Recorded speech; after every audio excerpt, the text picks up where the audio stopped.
under that's this low.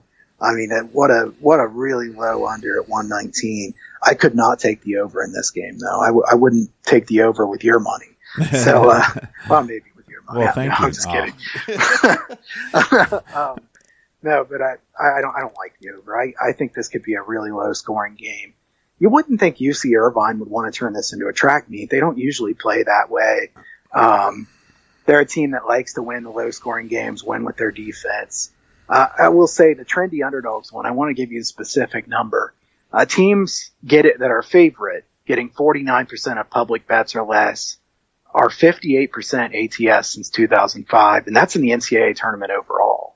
So I think it's even stronger in the first couple rounds. So pay close attention to that, and this is certainly a trendy underdog. I want to see what happens with this line, and obviously I want to find out about Dean Wade's status. For sure. Yeah, you're right. This was a public dog again. So many public dogs, 5.5 down to 4.5.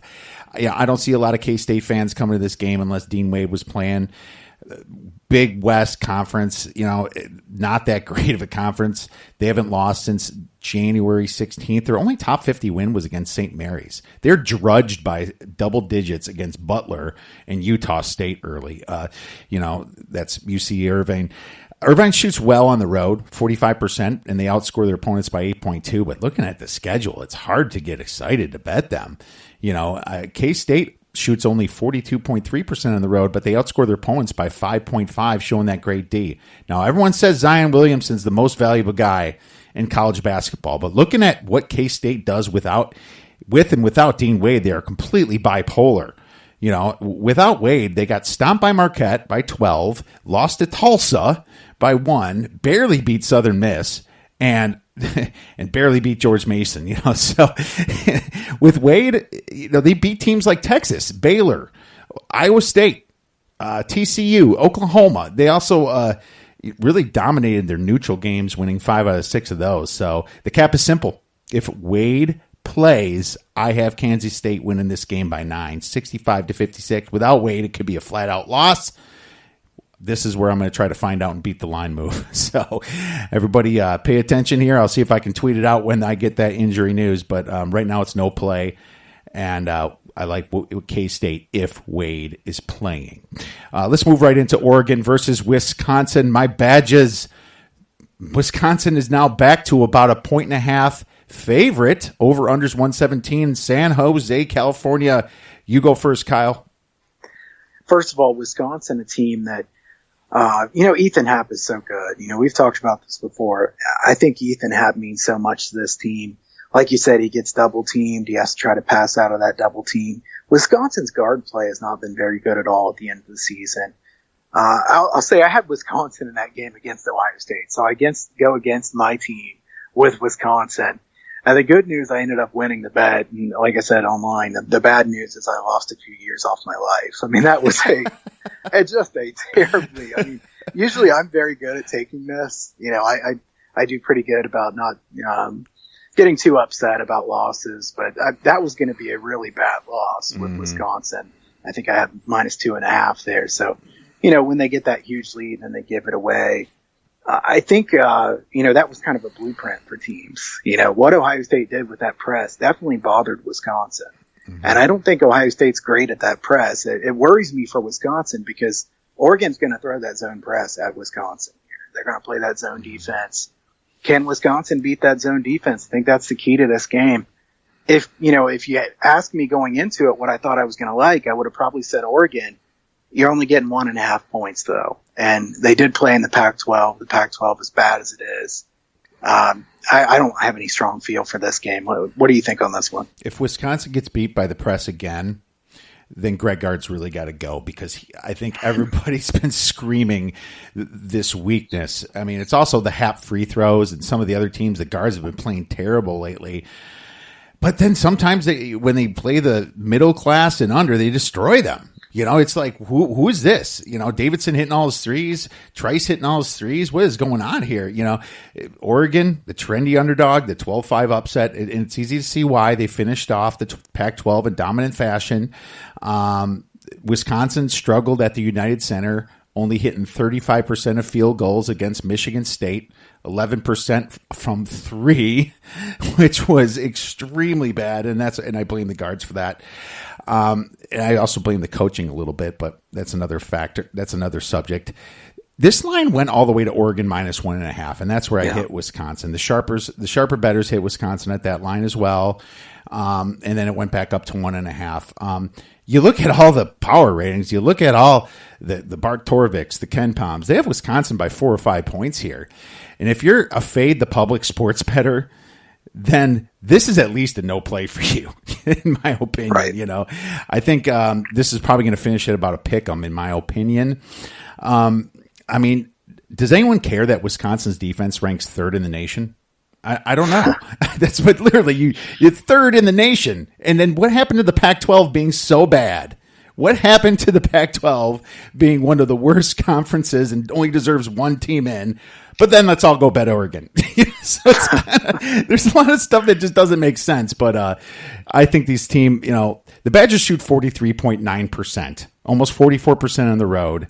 Oregon shoots 42.1% in a much weaker conference.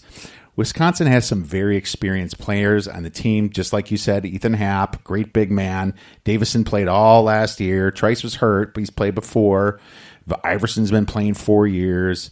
Ravers is his second year, filled in last year a lot. People think that San Jose is a Oregon fan thing, but they're still over 500 miles away, and Wisconsin travels well. And they have a big following in California. I mean, trust me, I've been up there, and there's a lot of Badger bars in like the San Francisco area. I've frequented a few of them. One called Aces I really liked, actually. I got to tell you, Oregon did beat Washington, and Washington's probably got the best D on paper, but they've been faltering lately. I think Oregon, what they did the last part of their season, they spent all their energy getting to the NCAA tournament. That was their goal. They got to the NCAA tournament. Now, I have to fade the perception here, and that's why I took them at +1.5. But to be honest with you, I like Wisconsin to 3 points. That's where I kind of put it here. I understand their faults, their free throw shooting, the press, probably not even worth a big bet. But this is also a system play. The fact that Wisconsin only shot 35% last game, a man. So I'm going to go with my Badgers. I know it's a homer pick. Any final thoughts? I wonder what you think about the total sitting at 117. Well, I'll tell you this: if my whole idea of Wisconsin should come back and shoot a ton and at 50%, then I'm not sure if I like the total. But looking at the way Oregon's been playing defense and how terrible Wisconsin has been the last few games, the only way I would go is under. But that's just it's too low. It's too low for me. Agreed on both. Yeah, that would be my lean, but I can't take under 117. Yeah, Wisconsin plays so slow. And that's part of the reason why they're ranked 3rd in the nation on defense. So just people know that when teams play extremely slow, it kind of ups their their ranking on defense. So just there's a correlation there. Let's move right into Georgia State versus Houston. Houston laying 11.5 points. Over under is at 141.5. This game's in Tulsa, Oklahoma. What do we have? Well, the first thing I want to say is Georgia State plays that zone defense all the time. Georgia State's a team I followed pretty closely there in the Sun Belt. All about the zone defense, trying to stay out of foul trouble. The problem for Georgia State is they cannot get a defensive rebound. That is a major problem for them, even in the Sun Belt. If they can't get a defensive rebound in the Sun Belt, how are they going to get a defensive rebound against Houston? I think Houston's going to absolutely crush Georgia State on the boards here. That's my concern if you're a Georgia State bettor here. I would not take Georgia State in this game. I don't think 11.5 points is enough. 73% of the bets are on Houston and 59% of the money. So the public does like Houston as well. I wouldn't say that I'd be rushing to take lay 11.5 points either. I think my strongest lean in this game is probably the under. Georgia State has to slow down in this game, and I don't think they want to get into a track meet. They're going to try to set up that zone and slow the game down. The problem with the under certainly is that Houston could be playing essentially volleyball on the offensive glass. I think Houston gets a big enough lead here to where under 142, 141.5 might have a decent amount of value. And you find in the NCAA tournament, with the big spreads and the high seeds, you have more unders than you do overs based on the fact that there's not that foul fest at the end of the game. So that's kind of my thought process for liking the under at least a little bit in this game. Yeah, and obviously the big teams turn it off with 5 minutes left and run the clock. Right. So that's a great point as well. Houston looked terrible in their AAC championship game. And like I said earlier, shooting 30%. Georgia State went on a very nice run, finishing off their competition in the Sun Belt. I think the only one ranked higher was Georgia Southern there, if I can remember right.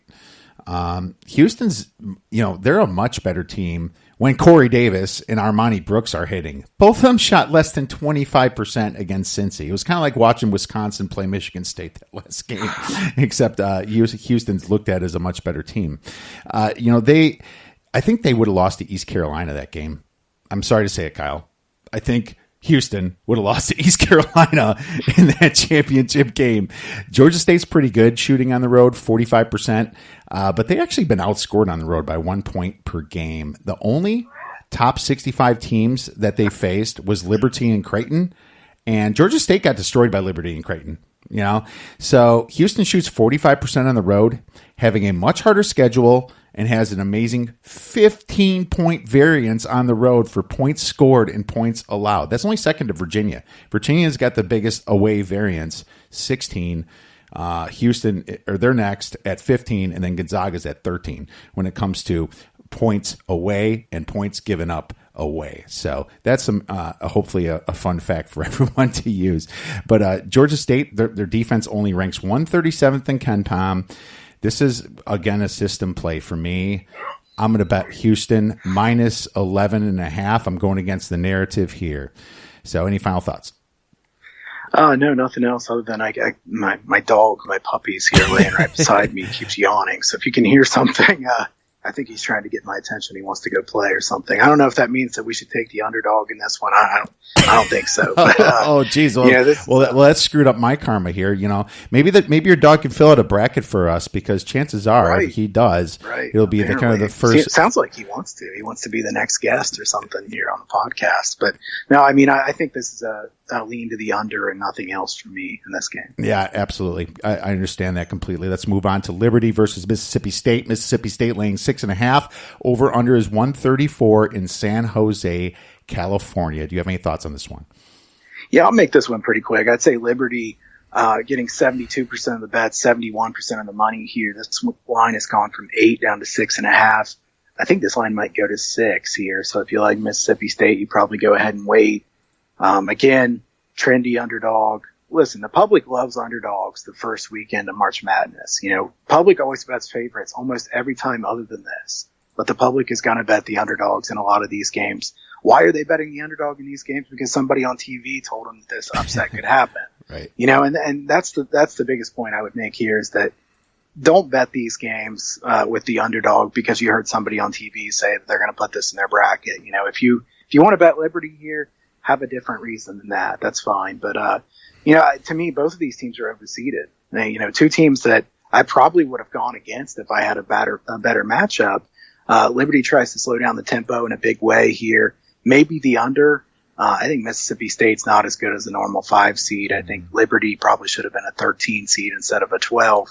I can't get excited about anything in this game. No, I absolutely get it there. I was just trying to look up, is Mississippi State still have their guy injured? What's his name? Weatherspoon. Yeah, Nick Weatherspoon. Is he still hurt? Yeah, I think he's. Does he have a suspension or an injury? I know that I think he's suspended. So I think there's no update on whether he will play. And I tried to read up on that one, and I think Ben Howland is intentionally not saying much about that. Yeah, absolutely. And I guess that would be my worry if somehow he actually popped into this game. It says suspension, so yeah, I knew it was something. And when I handicapped this game, I figured him out anyway. Liberty had opportunities. They still haven't beaten a top 100 team, but they had opportunities against Georgetown and Alabama, and they lost by like 9 and 10 points to those two teams. The problem here is that Mississippi State on paper to me looks like a fade team, and Liberty looks like a team to be on, just on straight paper. The Flames, they play very slow, 4th in the nation, right? And they shoot an amazing 48.8% on the road. They outscore their opponents at 6.8 points on the road. That's really good for Liberty there. The team's improved out throughout the season. You saw them beat Lipscomb twice. The Rebels, on the other hand, up and down swings all year, finished the season kind of cold, only to be able to beat the bad teams. They beat the